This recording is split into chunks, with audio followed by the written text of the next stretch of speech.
Dedicar la escritura el día de hoy en esta comunidad, que es mi comunidad, y en ese sentido es un deber quizás más pesado, más grande, cuando uno le habla a quienes uno ama, conoce, vive, comparte. También saludar a aquellos que hace algún tiempo no nos acompañaban y también quienes nos acompañan de visita. Suena raro decirles visita al hermano Luis Valle, la invita acá en esta iglesia. Siéntanse en casa, queridos, mucho gusto de poderles ver también.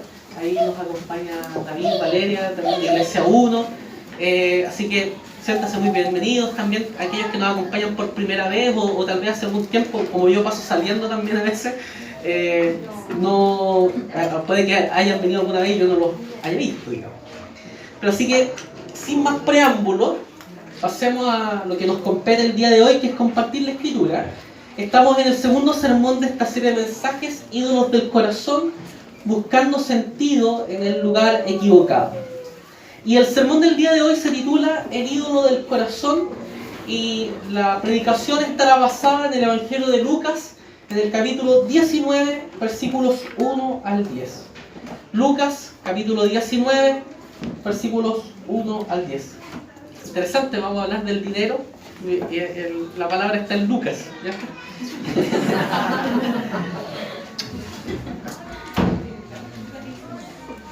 Así que, Lucas 19, versículos 1 al 10, el ídolo del dinero. Habiéndolo encontrado, le daremos lectura en el nombre de nuestro Señor Jesús. Dice así: Jesús llegó a Jericó y comenzó a cruzar la ciudad. Resulta que había allí un hombre llamado Zaqueo, jefe de los recaudadores de impuestos, que era muy rico. Estaba tratando de ver quién era Jesús, pero la multitud se lo impedía, pues era de baja estatura. Por eso se adelantó corriendo y se subió a un árbol para poder verlo, ya que Jesús iba a pasar por allí. Llegando al lugar, Jesús miró hacia arriba y le dijo: Zaqueo, baja enseguida, tengo que quedarme hoy en tu casa. Así que se apresuró a bajar y muy contento recibió a Jesús en su casa. Al ver esto, todos empezaron a murmurar: ha ido a hospedarse con un pecador. Pero Zaqueo dijo resueltamente: mira, Señor, ahora mismo voy a dar a los pobres la mitad de mis bienes, y si en algo he defraudado a alguien, le devolveré 4 veces la cantidad que sea. Hoy ha llegado la salvación a esta casa, le dijo Jesús, ya que este también es hijo de Abraham. Porque el Hijo del Hombre vino a buscar y a salvar lo que se había perdido. Amén. Oremos al Señor. Amado Señor, te damos muchas gracias por esta tu palabra, que tanto viene hacia nuestra vida. Gracias por encontrarnos con este bendito espejo que nos hace reconocernos tal y como somos. Gracias, Señor, porque tú conoces hasta lo más profundo de nuestro ser y los ídolos que vamos fabricando constantemente en nuestro corazón. Permítenos, Señor, que la Escritura nos exponga, nos hable, nos exhorte, nos discipline, nos aliente a encontrar refugio también en ti, Señor. Permite que tu Espíritu Santo nos ilumine, nos dé la claridad del entendimiento para comprender lo que la Escritura nos quiere decir hoy. Y úsame, Señor, para la gloria de tu poderoso nombre y para la alegría de este tu pueblo, en la predicación recta y fiel de tu palabra. Oramos por Cristo Jesús, nuestro único y suficiente Salvador. Amén.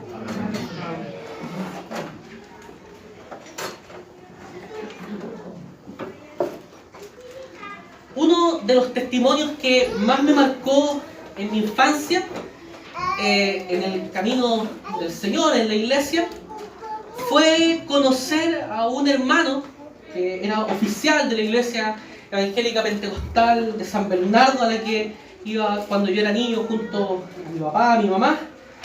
Este hermano se llamaba Hernán Sánchez.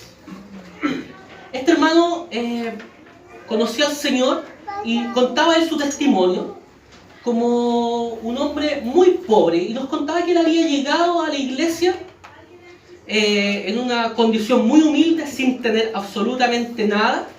De hecho, su calzado en esa ocasión eran unas hojotas que eran un tipo de sandalia que se fabricaba con el caucho del neumático, con eso se hacía la suela, y se le ponía una suerte de elástico que permitía firmar el pie en una situación muy parecida, muy artesanal, eso sí, a lo que son las hawaianas. Bueno, este hermano, Hernán Sánchez, nos contaba que él había llegado así, sin absolutamente nada a la iglesia, a los caminos del Señor. Conoció a Cristo y Dios lo comenzó a bendecir. Y la bendición, él decía, yo primero tuve una bicicleta, después una moto, después tuvo un Fiat 600, y de ahí en adelante comenzó a prosperar y Dios le entregó un negocio. De hecho, hasta el día de hoy, de hecho lo cercioré en estos días en la internet cuando estaba preparando el sermón, todavía mantiene una empresa de transportes que se llama Transporte Hernán Sánchez, que es una flota de camiones.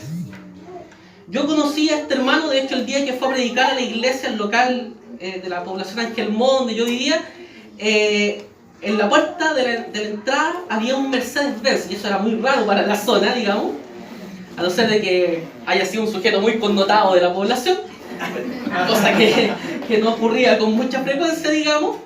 Bueno, pero estaba en la puerta un auto Mercedes-Benz, y era de propiedad de este hermano. A su vez su esposa tenía un auto BMW. De hecho los dos iban en auto a la iglesia. Y uno diría, ¿para qué? Uno podría pensar inmediatamente para aparentar. Y en realidad no lo hacían por eso, sino porque al final del culto ellos se dividían, iban a dejar a los hermanos, sobre todo a las hermanas más ancianas, a sus distintas casas. Entonces contribuían con el recurso que Dios les había entregado para bendecir a personas que lo necesitaban.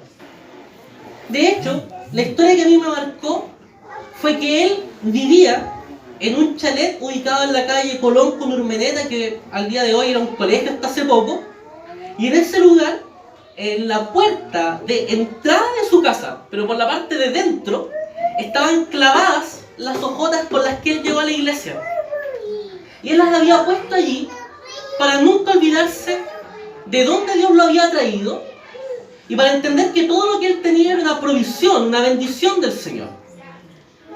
¿Por qué cuento este testimonio? Porque muestra precisamente el carácter del dinero. El dinero es un don de Dios, un regalo que Dios nos provee, un regalo que puede bendecirnos individual y familiarmente. Además también el dinero como un don de Dios puede potenciar la ayuda que nosotros podemos entregar a otras personas.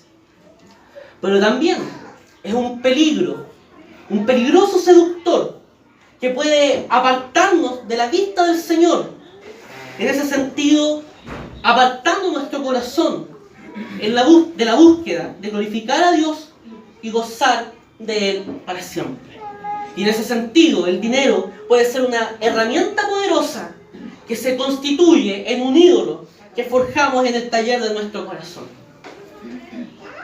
Hemos recurrido a una historia aparentemente de saqueo, para hablar del ídolo del dinero. ¿Por qué hemos recurrido a esta historia? Porque ilustra con claridad ese camino que parece ser derecho, pero que va y avanza hacia la muerte. A una muerte en la cual solo Cristo puede constituir la salida, la única y perfecta salida. De hecho, es muy interesante que sea Lucas quien cuente esta historia. Pareciera ser que él siente un deleite en mostrar estas historias en las cuales el amor de Cristo brilla luminosamente sobre aquellos que somos despreciados de la sociedad. Pero también fue Lucas, que en el capítulo anterior, en el capítulo 18, había señalado qué difícil es para los ricos entrar en el reino de Dios. En realidad, le resulta más fácil a un camello pasar por el ojo de una aguja que a un rico entrar en el reino de Dios. A lo largo de la historia le han buscado como mucho el acomodo a esta idea, como que si hubiese unas puertas en las ciudades llamadas ojos de aguja, por las cuales era súper difícil entrar, pero la gente entraba. Pero en realidad eso fue chamullo, cuento, porque en realidad los receptores de las palabras de Jesús entendieron sumamente claro lo que Jesús estaba diciendo. Por eso dicen, los que lo oyeron preguntaron, entonces, ¿quién podrá salvarse? Ellos entendieron que lo que Jesús estaba hablando era la imposibilidad de salvarse con el recurso del dinero. Pero Jesús dice, lo que es imposible para los hombres es posible para Dios. A través de la historia de Zaqueo, entonces, hablaremos del carácter de la riqueza, señalados en 3 momentos de la experiencia de su encuentro con Jesús. Y primero hablaremos entonces de la riqueza vacía, sustentado en los versículos 1 y 2. Fíjate lo que nos dice el versículo 1. Jesús llegó a Jericó y comenzó a cruzar la ciudad. No sé si se recuerda, pero en el momento de la introducción dijimos que esta era aparentemente la historia de Zaqueo. Pero en realidad no es la historia de Zaqueo. Si nosotros pensamos y centralizamos nuestra mirada en este recaudador de impuestos, estaríamos equivocando el rumbo de la historia. Porque el verdadero protagonista de esta historia es Jesús. El Evangelio nos muestra a Jesús moviéndose por las ciudades, restaurando corazones, sanando toda dolencia de las personas, como lo sigue haciendo hasta el día de hoy y como lo hizo también un día con nosotros. Es Jesús quien está en Jericó, en el camino de la misión que Dios el Padre le había trazado. Teniendo eso como premisa, podemos ahora pasar a poner nuestra atención en este sujeto llamado Zaqueo. ¿Qué nos dice el versículo 2? Resulta que había allí, en Jericó, un hombre llamado Zaqueo, jefe de los recaudadores de impuestos, que era muy rico. Este sujeto tenía un nombre muy interesante. Se llamaba Zaqueo. Ahí tiene un nombre para elegir para su hijo, ¿cierto? ¿Sabe lo que significa? Justo, puro, o incluso algunos traductores han llegado a pensar que podría significar Dios se acordó. Bonito nombre, entonces. Pero ese nombre parecía ser que no le hacía sentido a la vida de ese sujeto, o que estaba en completa contradicción con lo que Zaqueo estaba viviendo. De manera muy interesante, se le presenta como jefe de los recaudadores de impuestos, y esta es la única vez en todo el Nuevo Testamento que se habla de un sujeto con este cargo. O sea, si ya ser recaudador de impuestos era tener un estigma social por ser traidor a tu propio pueblo, al cobrar impuestos de aquellos que nos están dominando con un yugo opresor como era el Imperio Romano, imagínense lo que se consideraba ser jefe de los recaudadores de impuestos. ¿Qué significaba esto? Que Zaqueo estaba a cargo de una región con el cobro de impuestos y tenía otros cobradores de impuestos bajo su mando. Súpese aquello que este jefe de cobrador de impuestos regularmente era quien andaba con una tropa de soldados romanos asegurando que nadie se iba a rebelar contra los cobradores de impuestos.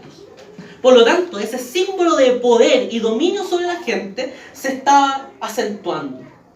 Jericó, en la época de Jesús, era una zona muy rica, muy próspera, por lo cual Zaqueo muy probablemente haya sido el sujeto más rico de aquella zona. Este hombre estaba en la cima de su profesión. Era el jefe de los recaudadores de impuestos, ya no podía optar a un cargo mayor, pero aún así tenía una profunda necesidad. Y esa necesidad se ve en su condición de vida. Porque Zaqueo es estigmatizado por su labor como jefe de los recaudadores de impuestos. Para la gente es un paria de la sociedad, un traidor, un ladrón, un tipo al cual ningún padre de familia estaría dispuesto a darle su hija en casamiento. Voy a ilustrarlo de la siguiente manera. Imagínense, estamos en la iglesia, en los tiempos, ahí en la sinagoga, en los tiempos de Jesús, y un predicador muy fervoroso dice: ¿cuántos creen que Dios puede cambiar a los recaudadores de impuestos, a los ladrones, a los corruptos, a aquellos que son injustos y dañan a nuestra sociedad? Y muy probablemente toda la gente ahí en un fervor muy enardecido diría: amén. ¿Cuántos creen que ellos van a llenar nuestra sinagoga? Amén. ¿Cuántos quieren que ellos se casen con sus hijas? Silencio rotundo. Yo no quisiera que mi hija se casara con un tipo como Zaqueo. Pero cuando digo eso es porque no creo tan firmemente en la gracia como lo confieso con mi boca. Pero además de eso, Zaqueo recibía las burlas. pequeño de estatura. Él era el chico del barrio. Entonces, imagínenselo, aquí ya el enano nos viene a cobrar. Eso era. Entonces, como se puede ver, Zaqueo era victimario, pero también era víctima. Para la gente de Jericó, Zaqueo era simplemente un digno candidato al infierno, como muchos de los candidatos al infierno que nosotros tenemos en nuestra mente, en una mente pecaminosa, que todavía no ha asentado la doctrina de la gracia en su vida. El problema de Zaqueo es la riqueza sin sentido. No es la riqueza por sí misma, sino aquel lugar que Zaqueo le había dado en su corazón. Un sentido tan elevado tenía la riqueza para Zaqueo que estuvo dispuesto a sacrificar su propia reputación, su propio valor social, por el simple acto de tener. De hecho, eso es lo que causa la idolatría del dinero. La idolatría del dinero nos hace sentirnos seguros e identificados con él, inclusive cuando fantaseamos con el dinero que todavía no tenemos. Pero en ese momento, el dinero comienza a dejar de ser una posesión para pasar a ser un Dios que nos posee, que nos domina, que nos controla.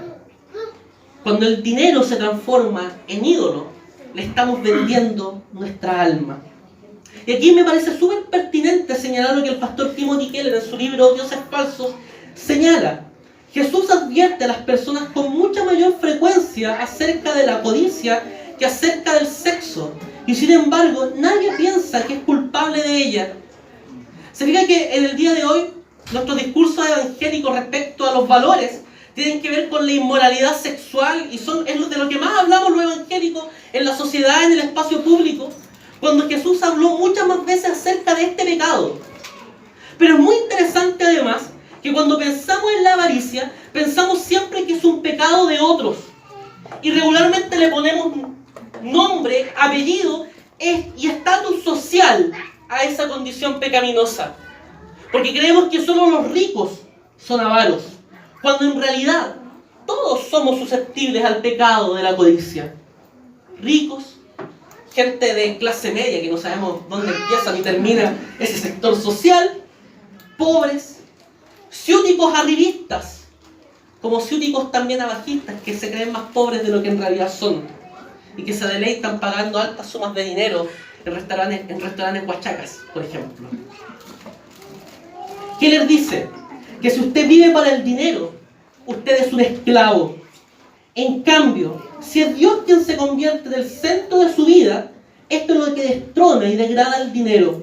Si su identidad y su seguridad están en Dios, el dinero no lo puede controlar por medio de la preocupación y el deseo. Se trata de una cosa o la otra. O bien sirve a Dios, o bien cae en la esclavitud de la riqueza, dice Keller en Dioses Falsos.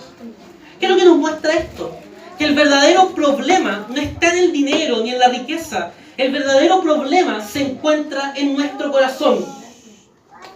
Mire, voy a hacer una lectura muy rápida de varios versículos bíblicos. Salmo 63, versículo 3 dice: tu amor es mejor que la vida, por eso mis labios te alabarán.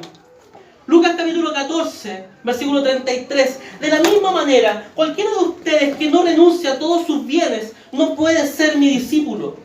Mateo 6, versículos 19 al 21. No acumulen para sí tesoros en la tierra, donde la polilla y el óxido destruyen y donde los ladrones se meten a robar.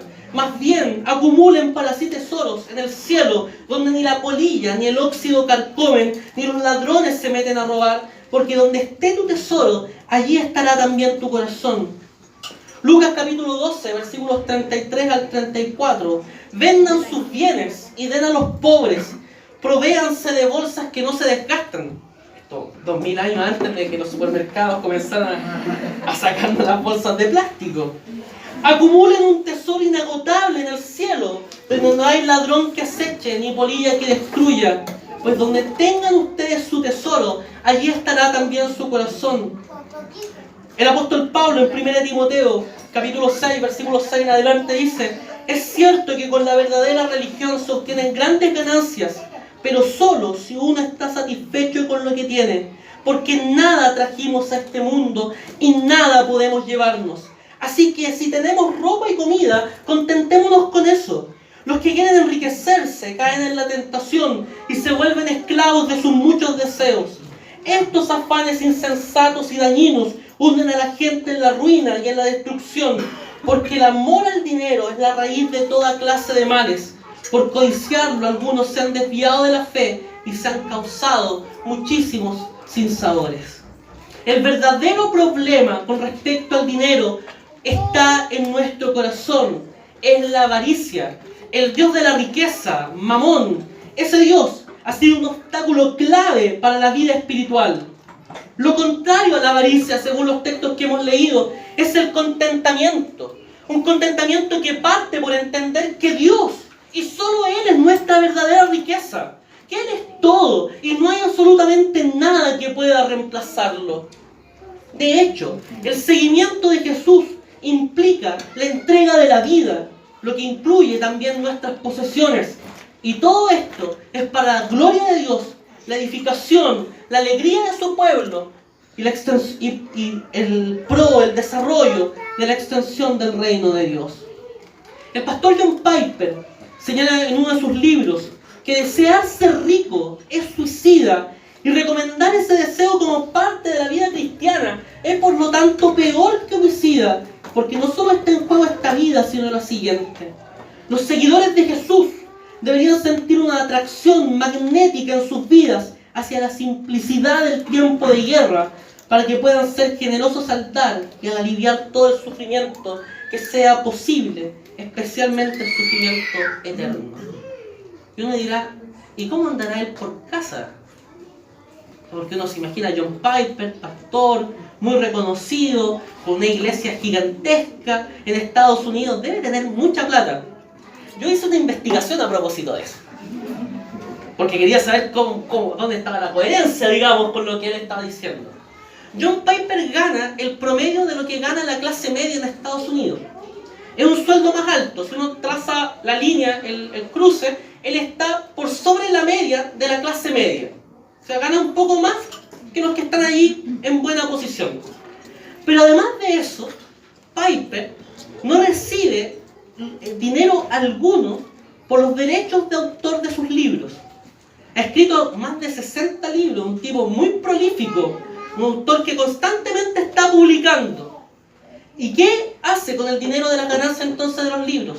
Todo eso pasa para un centro de entrenamiento misionero que él fundó al alero de su propia iglesia, en la preparación y la capacitación de nuevos misioneros y pastores para la construcción del reino de Dios.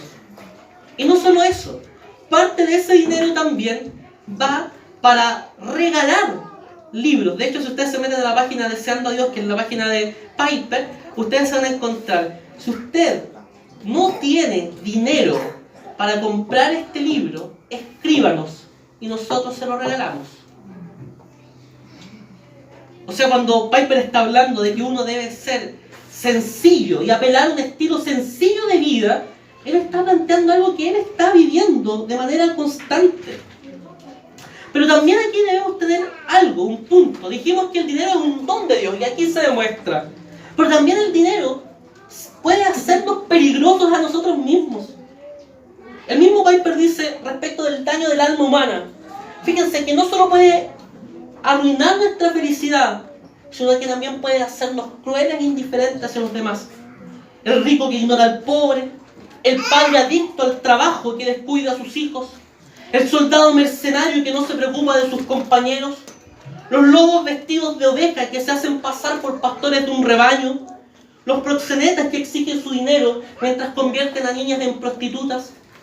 Y ahí yo le podría sumar, por ejemplo, los traficantes que le pagan a los niños y le entregan regalitos para constituirlos en soldados más adelante, leales a su lucha delictual. Y así podríamos ir sumando un montón de sujetos en los cuales el dinero los hace sujetos peligrosos. Esa es la riqueza idolátrica a la que Jesús está atacando. A esta riqueza que se vuelve el sentido de la vida y que constituye un camino que parece ser derecho, pero su fin es la muerte. En segundo lugar, la riqueza verdadera. Versículos 3 al 5. Leamos los versículos 3 y 4. Estaba tratando de ver quién era Jesús. Está hablando de Zaqueo. Pero la multitud se lo impedía, pues era de baja estatura. Por eso se adelantó corriendo y se subió a un árbol para poder verlo, ya que Jesús iba a pasar por allí. Zaqueo tiene un deseo profundo de conocer a Jesús, de ver quién era, dice el Evangelio. O sea, fíjense lo que está diciendo el texto. Él anhelaba encontrarse con Jesús, conocerlo, saber quién era verdaderamente. Deseaba un encuentro real, concreto, profundo con el autor y consumador de la fe. Y de hecho por eso no se cuida de su dignidad ni teme el ridículo. Para nosotros puede parecernos no ridículo que alguien, un adulto, corra o que alguien se suba a un árbol. Pero en la sociedad antigua, cuando un padre de familia corría, tenía que levantarse los vestidos para poder hacerlo. Era ridículo correr. Y más ridículo aún era subirse a un árbol. Ahora, fue muy inteligente, porque se sube a un sicomoro, que era un árbol de un tronco corto y de ramas muy largas, extendidas. Por lo cual no le fue fácil, no le fue difícil subir al tronco, y mucho más fácil también ir en camino por las ramas para acercarse a ver a Jesús, porque él buscaba que su objetivo fuese cumplido. Eso es a lo que los calvinistas llamamos regeneración. Porque un hombre muerto en delitos y pecados no podría desear ver quién era Jesús. Es el Espíritu Santo quien mueve a Zaqueo para hacerlo susceptible a la luz del Evangelio y de la obra de un Dios que puede salvar a aquellos que nosotros candidateamos para el infierno.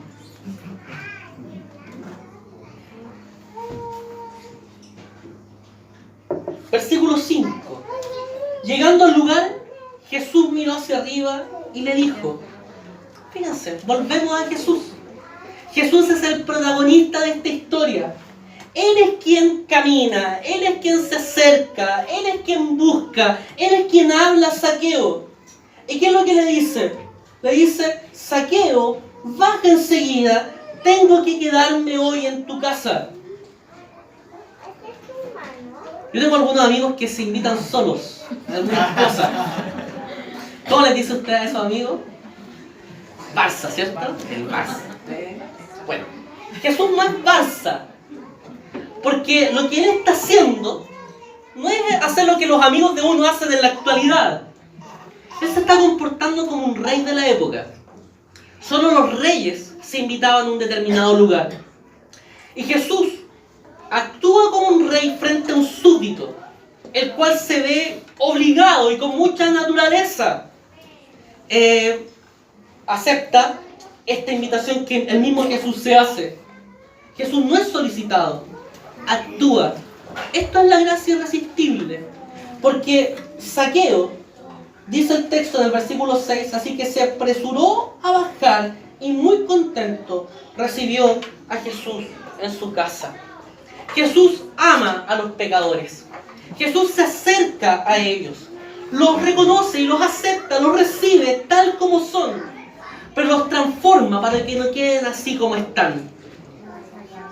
Eso es lo que el Señor ha hecho con todos nosotros. ¿A cuántas personas conoces tú que tienen este problema de la codicia albergado en sus corazones? ¿Cuál es la actitud que tienes tú hacia los codiciosos? ¿Les miras con gracia o les miras con desdén?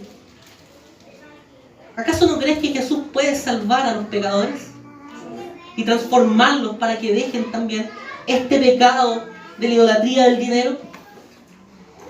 O cambiemos las preguntas. ¿Es tu problema la idolatría del dinero? Ya dijimos que no era necesario tener mucho para idolatrar el dinero.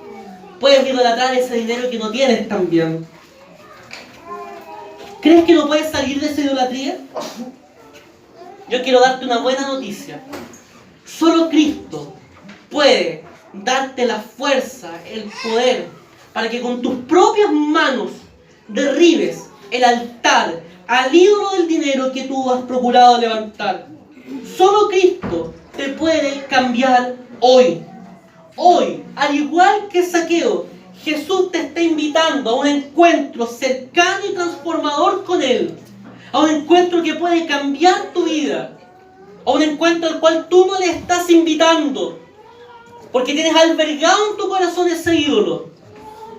Pero Cristo se invita solo y puede transformar esa realidad, para hacer que esa riqueza encuentre sentido y comience a servir de verdad. Y de eso es lo que hablaremos en tercer lugar, la riqueza que sirve. Hemos visto que Jesús, el protagonista de esta historia, actúa escandalosamente. De hecho, se invita a la casa de un publicano. Es muy probable que los papás judíos y las mamás judías hayan tenido un dicho muy similar a este de: dime con quién andas y te diré quién eres. Ese dicho que hemos escuchado en innumerables ocasiones. Pero a Jesús eso poco le importa.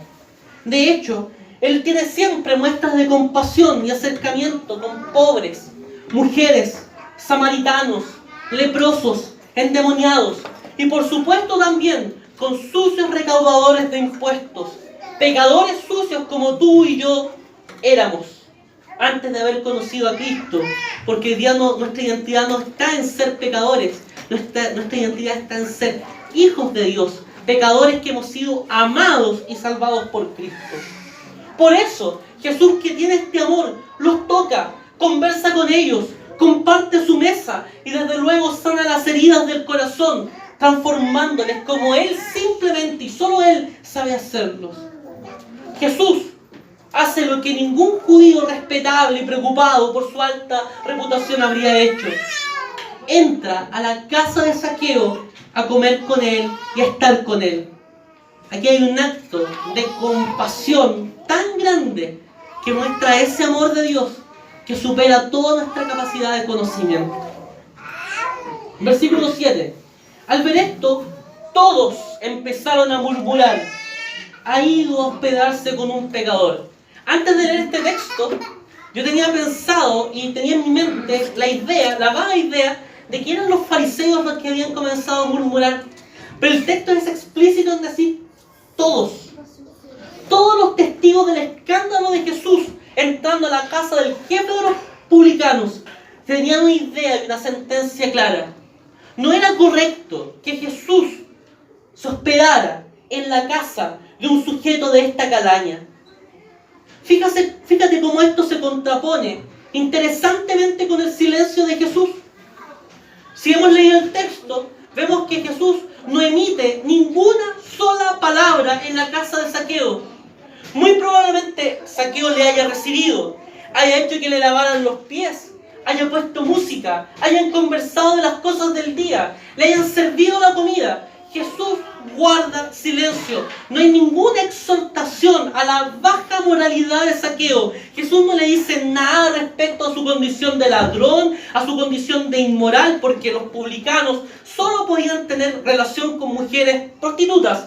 Nadie, ya lo habíamos dicho, ningún padre de familia le habría dado a su hija en casamiento a un hombre como este. Por eso publicanos y pecadores es la relación constante que vemos en el Evangelio. Jesús no dice nada respecto del anfitrión de esta cena. Por lo mismo yo quiero invitarte a hacerte una imagen mental. ¿A quién por ningún motivo tú le predicarías el Evangelio? ¿Tienes ya esa persona en tu cabeza? A esa persona que jamás tú le predicarías el Evangelio porque es odioso, porque es mala, porque no está en mis estándares morales. Bueno, cuando tienes esta idea en tu cabeza, debiésemos preguntarnos si de verdad creemos en la gracia, en la sola gracia, para luego hacernos la pregunta de si de verdad estamos dispuestos a dejar nuestros prejuicios dominantes y la comodidad de no acercarnos a personas diferentes, porque no tienen lo que tú tienes, o tienen lo que tú no tienes.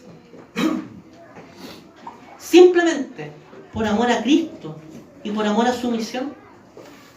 Jesús venció la comodidad y estuvo dispuesto a que lo trataran como comilón y bebedor de vino, en disposición de ir en ayuda de quienes lo necesitaban. Versículos 8 al 10. Pero Zaqueo dijo resueltamente: mira, Señor, ahora mismo voy a dar a los pobres la mitad de mis bienes, y si en algo he defraudado a alguien, le devolveré 4 veces la cantidad que sea. Hoy ha llegado la salvación a esta casa, le dijo Jesús, ya que este también es hijo de Abraham, porque el Hijo del Hombre vino a buscar y a salvar lo que se había perdido. Aquí ocurre algo interesantísimo, porque ya lo habíamos dicho, Jesús no le dijo absolutamente nada a Zaqueo, pero sin exhortarle a cambiar. Zaqueo, con la sola obra que el Espíritu Santo venía haciendo en su vida, comienza a mostrar este arrepentimiento y conversión que él había experimentado, lo que se muestra en los frutos dignos de arrepentimiento que él produce inmediatamente, buscando restaurar el daño que él había causado a sus conciudadanos. La nueva misericordia de Zaqueo refleja que su corazón de piedra fue transformado en un corazón de carne, porque ya cambió su perspectiva respecto de las riquezas y cómo éstas pueden ser utilizadas. Se estaba haciendo carne lo que el proverbista había dicho: dar algo al pobre es dárselo al Señor. Él sabe pagar el bien que se hace. Pero volvamos al verdadero protagonista de esta historia. Jesús escandaliza a las personas con sus obras. De hecho, en los capítulos anteriores del Evangelio de Lucas ya había mostrado en las parábolas de la oveja perdida, de la moneda perdida y del hijo perdido, que el propósito de la misión que Dios le había encargado era salvar a aquello que se había perdido. De hecho, por eso Jesús estaba en Jericó, porque Jericó era la ruta necesaria para llegar a Jerusalén. Y cuando él llegara a Jerusalén, iba a ser puesto en las manos de aquellos que le iban a llevar hacia la cruz. Jesús iba camino hacia la cruz. Por eso, con toda naturalidad, se compadece de pecadores y tiene el poder para cambiar sus corazones. A tal nivel que Zaqueo es reposicionado en la familia del pacto. Este paria de la sociedad, este traidor, era considerado nuevamente un hijo de Abraham. ¿Saben lo que hemos visto acá? Yo lo he llamado a esta parte la conversión de la billetera. La billetera de Zaqueo también experimenta una conversión. Fíjense que aquí se habla, Zaqueo dice: y si en algo he defraudado a alguien. La palabra griega que aquí se traduce por defraudado es la misma que se traduce en nuestras Biblias como calumniar o hacer una declaración falsa. Zaqueo estaba diciendo que lo que él había hecho había sido un cobro de impuestos injustos. Los historiadores señalan que la forma más recurrente de esto era que el jefe de los publicanos o cualquier otro publicano iba a una casa con un inspector y acusaba falsamente a un cliente de defraudación de pago de derechos de las mercancías que había obtenido en una aduana. O sea, no había pagado los impuestos, había falseado esa realidad y por lo tanto debía recibir una multa. Multa que iba a parar a los bolsillos de Zaqueo, que era lo que había causado su riqueza. Zaqueo está dispuesto a dar. Y eso para un publicano es algo nuevo, porque un publicano lo único que quiere es recibir. Parafraseando a mi amigo Elemento, los publicanos siempre quieren más. Siempre quieren más. De hecho, muy interesantemente, hay una tienda que ahora apela a eso. A siempre quieren más. Busca a los que siempre quieren más. ¿Pero qué es lo que hace? Muestra el fruto del arrepentimiento, restaurando el daño según lo establecido en la ley de Moisés. Él se ofrece a dar 4 veces lo que él había defraudado. Pero esto es muy interesante. ¿Sabe por qué? Porque esas 4 veces era el castigo que la ley de Moisés le imponía a los ladrones, a aquellos que robaban con violencia para hacer daño a las personas. O sea, Zaqueo está declarándose ladrón frente a todos por el pago que él estaba ofreciendo hacer. Y aún más, promete dar la mitad de sus bienes a los pobres. El Señor ha cambiado el corazón del jefe de los publicanos. Una nota de una Biblia de estudio dice que la presencia de Jesús, al mismo tiempo que trae a su casa la salvación, le hace descubrir a los pobres necesitados de su ayuda. Zaqueo ha sido justificado por la fe en Cristo y solo por la gracia. Así como tú y yo hemos sido justificados. Y un justificado tiene que practicar la justicia. No hay excusa para un justificado. Decir, no, yo peco porque mi corazón es engañoso más que todas las cosas.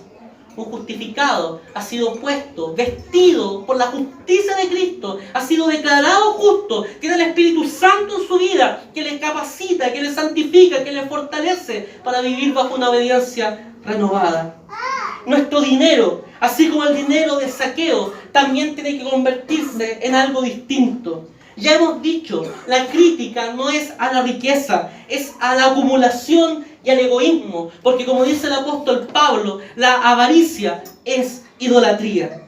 Juan Calvino decía en su comentario en los Salmos, que todo aquel que se permite desear más de lo que es necesario, frecuentemente se pone en directa oposición a Dios, ya que todas las lujurias carnales se oponen a Él directamente. Dios, aquel que trabajó en la creación por puro placer y alegría, contentándose siempre al final de sus actos creativos, Dios que todo aquello era bueno. Dios que sigue trabajando, nos ha dado trabajo para darnos lo que necesitamos. El Salmo 127 dice, en vano madrugan ustedes y se acuestan muy tarde para comer un pan de fatigas, porque Dios concede el sueño a sus amados. El Salmo 128 dice, lo que ganes con tus manos, eso comerás, gozarás de dicha y de prosperidad. La provisión de Dios no es motivo para la desidia y la flojera, porque Dios nos ha dado el trabajo como medio de su provisión. Todo lo que tú tienes, todo lo que eres, todo lo que tenemos y somos, no proviene de lo que hacemos, no proviene de lo que tenemos, no proviene de nuestra capacidad. Proviene simplemente de Dios, que nos da trabajo, capacidad y dones. El dinero es parte de la vida, no la vida. Cristo es la vida. No busquemos nuestra identidad en lo que pensamos que somos, en lo que dicen los demás, en lo que hacemos y en el dinero, porque nuestra identidad está solo en Jesucristo. El pastor John Stott decía que Jesús prohíbe la vida extravagante y opulenta, la dureza del corazón que no siente la necesidad colosal de los desheredados del mundo, la fantasía insensata de que la vida de una persona consiste en la abundancia de los bienes que posee y el materialismo que ata nuestros corazones a la tierra. Y aquí Stott no está diciendo acá que no tengas nada, porque aquí él no está hablando ni de plata ni de posesiones. Está hablando de la disposición del corazón. O se sirve a Dios, o se sirve a las riquezas. Y ahí está el dilema. Ahí está el dilema de la vida. Y esto no es una cuestión meramente intelectual, es espiritual. Porque cuando tú sirves a la riqueza, estás constituyendo a otro Dios, a un Dios falso, que está quitando de la vida de glorificar al Señor. Y ojo, que aquí lo que el Señor demanda no son ideales, no son utopías, no es un bonito estilo de vida, así, Hakuna Matata, una forma de ser. No es eso, porque lo que Jesús demanda aquí no es una filosofía de vida, es un mandato, porque Él es el Señor. Para reflexionar y practicar. Sintetizando, el verdadero problema está en el corazón y el Evangelio busca que nosotros encontremos sentido y significación solo en Cristo, porque solo Él puede traer descanso para el alma. Cuando tú y yo buscamos la satisfacción en el dinero a veces no lo podemos tener o nunca será lo suficiente. Por lo tanto, nunca encontraremos descanso. Solo en Cristo hay descanso. Nada nos pertenece de manera exclusiva, pues todo le pertenece a Dios. Tú y yo somos administradores de lo que Dios nos da, por lo que debemos usar con sabiduría lo que Dios nos ha provisto, esforzándonos, para que en el cuerpo de Cristo no existan necesidades. Aquí la unidad del corazón y de la mente debe también extenderse a nuestras posesiones. Nuestras billeteras tienen que convertirse, nuestras posesiones le pertenecen al Señor. Y cuando decimos eso, debemos actuar en consecuencia, teniendo un estilo sencillo de vida, para no ser causantes de tropiezo para los más pobres de nuestra comunidad. Tener un estilo sencillo de vida para colaborar con otros que no tienen. Y también ofrendando y dando de lo que Dios nos ha dado para la extensión del reino de Dios. Por eso nosotros ofrendamos en el culto.